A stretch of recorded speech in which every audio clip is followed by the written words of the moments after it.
my name is Gabby Talarico. I'm a musical theater student at OSHA. I'm one of the co-founders of the camp, and I'm so excited to be here to teach you guys today. So today we're going to be talking about the different jobs in musical theater. So yesterday you talked about what a musical is with Charlie, and she went over, the difference between a play and a musical, and how a musical has singing and acting and dancing, and how a play just has acting. So today we're going to be talking about all the people who work together to make those wonderful shows possible. And to help you guys understand even better, we're going to include some clips of real cast members from the Broadway cast of Annie. And they're going to explain to you what they do and why it's important.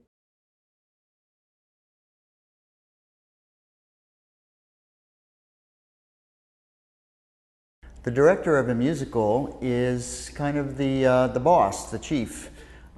He's in charge, or she's in charge of the entire production, involved in casting the show, in choosing the creative team that he works with. The director really begins his work months, sometimes years, prior to the actual first rehearsal of the show. And one of the first things you do as the director is put your creative team together of designers, the person who does the set, the costumes, and the person who down the line will do the lights and the sound. Often what I'll do with my designers, the set and costume designer, is do research. We'll get books and photographs and newsreels and movies that take place around the time of the show, and in this case that's 1933. Once we gather together to begin rehearsing the show, the director works with the stage manager, and the stage manager is the person who organizes the day-to-day rehearsals and will be in charge of bringing the show into the theater and will remain with the show and make sure the show is running as it should for every single performance. My day is often somewhat busy and chaotic because I'm running between the room where the dancers are and the room where the people are singing, and then also I'm in my own room working with the actors on their speaking roles. And as the show progresses in rehearsal, then we all gather in the same room and work together probably the last two and a half weeks of our rehearsal process. When I get to go inside the theater, we have what we call technical rehearsals, or techs as we call them. And that's when we bring the elements that we've brought together in the rehearsal room over to the theater stage, and we start putting the actors on the actual set, and then the lighting designer comes in and starts lighting them, and the sound designer starts balancing his sound with the microphones to hear them sing. For me, it's probably the most exciting process of what I do, because it's the first time you get to see the whole picture come together. Once the show actually begins playing, I get to go away, and my stage manager and my associate director stay with the show, and they keep an eye on it and they answer questions for the actors. As a director, I like to come back and see my shows maybe once every 2 weeks, and I will do what we call notes, which means the director comes in and watches the show, and then after the show sits down with the cast and talks to them a little bit about what they were doing and ways they might improve it or other things they might think of, and keeps an eye on the show. But basically it's the associate director who is there day to day to make sure that everything operates as it should.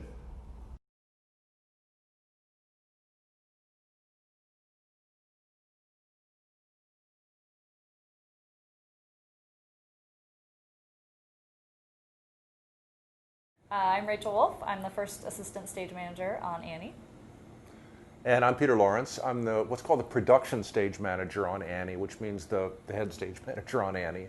And we're just talking about what's interesting when you go see a play is that there are always more people backstage than there are on stage. And what they're doing backstage is moving the scenery, changing the lighting, changing the costumes, running the sound on the show if there are sound playbacks on the show.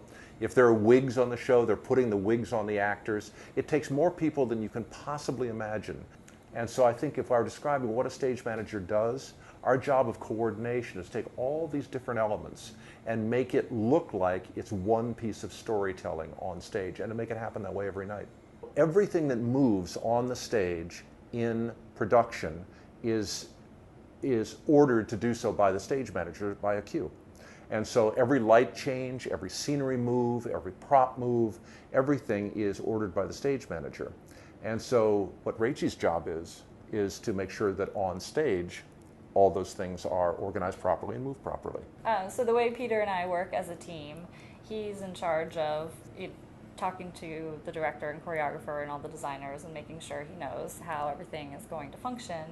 And I'm on stage with the crew taking a look at and making sure that this can happen the way we think it's going to and the way we've rehearsed it in the rehearsal studio, and to make sure that everyone will be safe. And in addition to that, Rachel and I need to make sure that it's a relaxed atmosphere backstage. Because the idea is it can't be tense on a Broadway show. You want to keep it light backstage.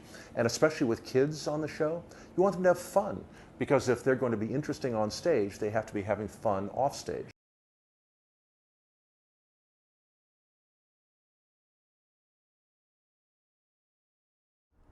Hello, my name's Andy Blankenbuehler, and I'm the choreographer of the upcoming revival of Annie. As choreographer, what my job is to create musical staging that brings the stage pictures to life. A lot of my work actually has to do with me just paying attention to my imagination. So I listen to the songs that I'm choreographing to, I listen to the words of the songs, and I read the scripts, and I pay attention, and I sort of create a story in my head of what I want to happen.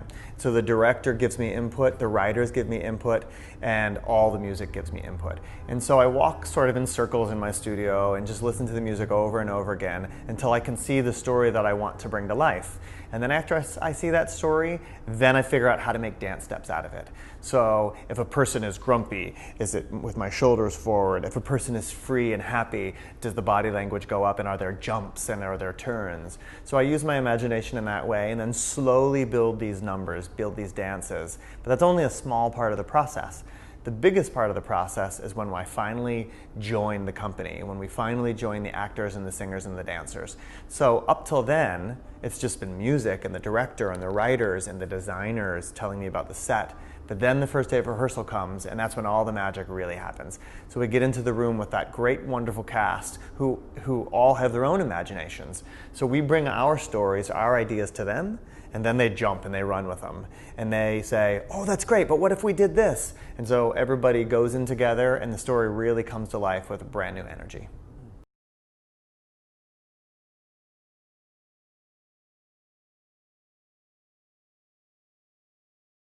Hi, I'm Todd Ellison, the musical director of Annie.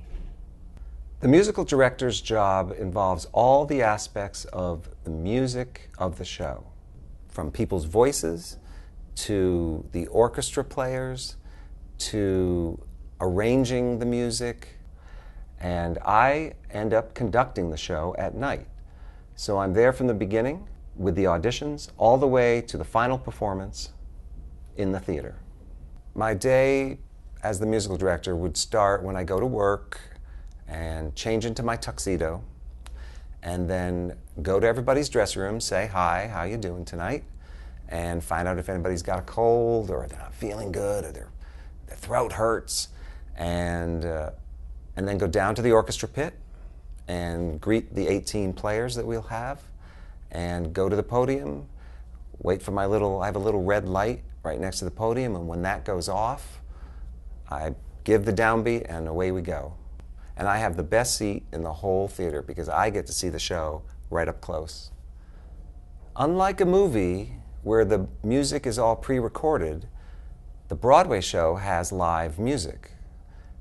It's great to feel the power of all those people playing at the same time. Everybody breathes together and lets out a collective sound. My job really is to follow the singers, follow the actors, and make them comfortable singing their songs. Songs in a Broadway show are a continuation of the dialogue. So the actress will be saying a line, and some music will start underneath it. And that will lead her into her song. That song then takes you on another journey emotionally. It lifts That is the purpose of the music, to lift you into another level.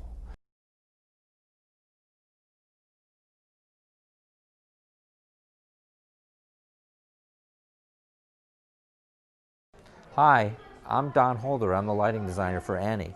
A lighting designer creates the light through which you see the event you're looking at on stage. Light is a very powerful tool. It can affect how you feel about what you're seeing. Light can express weather. It can express time of day, the change of seasons. And so what I do is meet with the collaborators, the director, the choreographer, the designers, study the scripts, do my own research, and from all those meetings, I determine what the light is going to be doing in the show. What is the story that the light will be telling? Once I have that all figured out, we decide what lights to use and where, and there are many, many hundreds of lights in any show.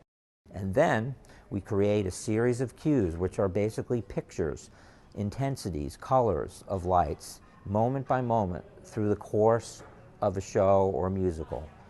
And at the end of the evening, you will have seen hundreds, perhaps, of individual light cues that make up what is a finished piece.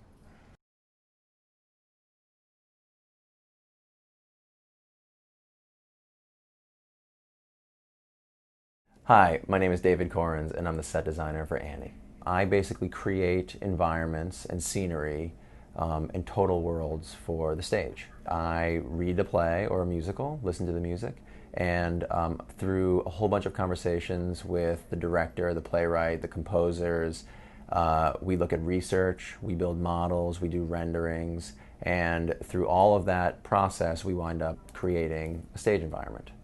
Annie takes place in 1933 in New York City, in a very specific point in American history where the economy was down in the dumps, the president's approval rating was falling, and that the whole world really needs hope. And that is the trajectory that Annie takes. She goes from that Lower East Side grit to that Central Park fabulous palace.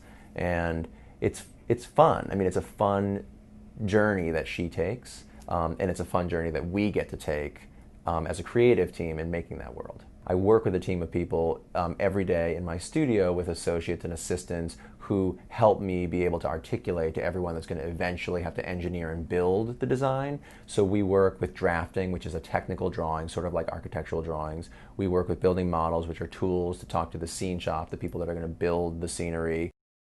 My process of designing a set is very heavily based in model making. We start in very, very rough white model form out of like paper and mat board and cardboard and whatever else we can find around the studio and kind of glue it all together. And then as the idea gets more and more refined, the models get more and more refined. We move slowly into color, we move slowly into like really refining the proportions and the line of the design. And it's important because nothing can really replace a scale replica of the thing that's going to show up on stage.